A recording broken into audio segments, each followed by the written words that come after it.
I've been here in Washington all week, and I've been at my office. I've been in the Capitol. There's two things I couldn't find this week. I couldn't find anywhere the Epstein files, and I also couldn't find the Republican plan to fix the absolutely destroyed health insurance industry. When we are not doing anything to address the cost of living, we aren't doing anything about Blackstone buying up houses where most young people can't find a house and they're having to compete in bidding wars. Right. And we're not doing anything about health insurance premiums. Then for the love of God, what are we doing? Mm-hmm. All of that is very reasonable. All of that is very reasonable.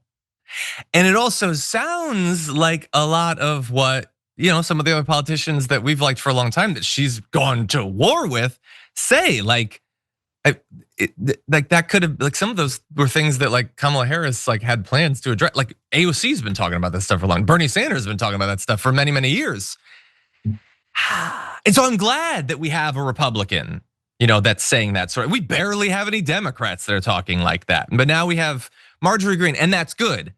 But again, like with the other things with Marjorie, like, could she now maybe admit that like she's been very hostile to Democrats that talk about that stuff? Still is. Like, is she saying nice things about Zoran Mamdani or whatever these days? Like AOC has talked about those sorts of issues. Cori Bush, Rashida Tlaib, Ilhan Omar, like, and it kind of seems like, well, now if you don't disagree with them on the problem, maybe you disagree with them on the policy. That's true. Marjorie's acknowledging issues there. That doesn't mean that she would address them the same way that the squad would. Let's acknowledge that.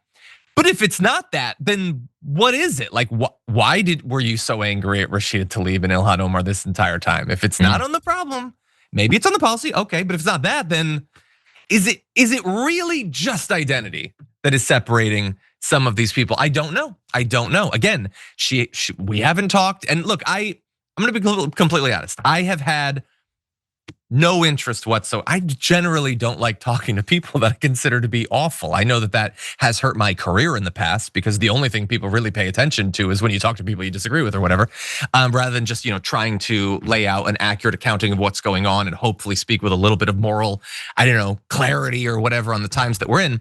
But I think Marjorie Greene should come on our show. I think.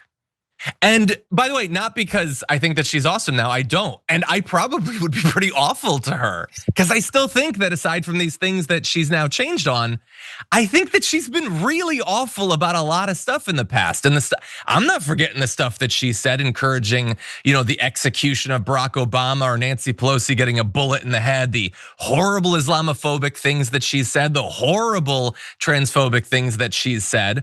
But I am very curious how deep this actually goes. And again, identifying the problem is one step. Now it's a step almost none of them take. So I will give her credit for that. Mike Johnson doesn't even talk about that stuff.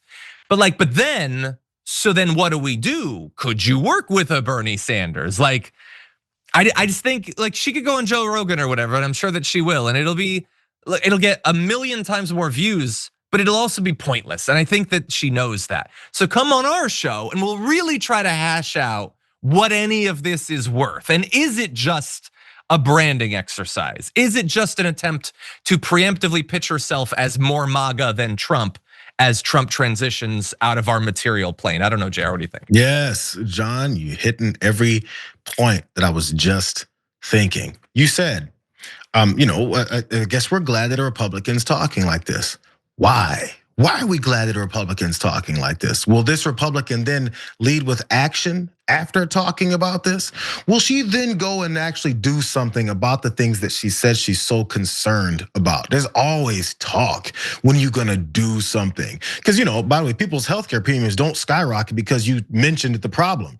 I mean, they don't stop that from you just mentioning the problem. They stop from you doing something about it. And I know it's just one congresswoman and she's not gonna change everything. But the thing is, she could consistently be on the side of actionable changes towards things that are different. Anybody that's done anything actionable or has made sure that they're not a part of this whole regime of BS, they get eliminated, they get fired, they're shunned, they're shoved aside, and they're former Republicans, and they're Republicans that forever hate Trump. All those labels that are now put on these folks that have openly said, I'm not following anything this guy says. They become pariahs to the party. But you know what Marjorie Taylor Greene did yesterday, John? I'm talking about past grievances.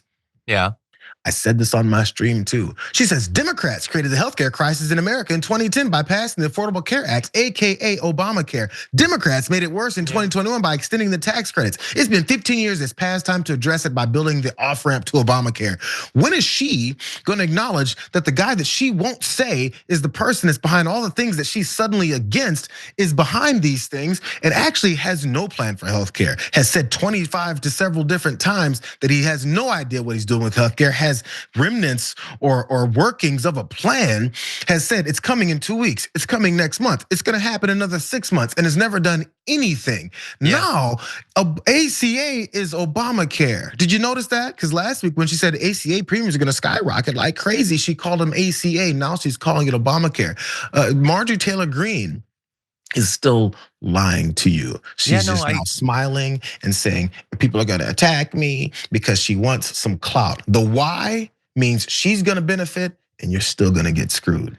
Exactly. That's why I've been using the term branding exercise. And in her tweet last week that we showed, again, it was I think we should end the shutdown because we don't want the health insurance prices to go up. But again, it was attacking the ACA. If they had not passed the ACA, the Republicans would not have done anything in the decade and a half since that happened. They literally would do nothing. And she is pretending to not understand that.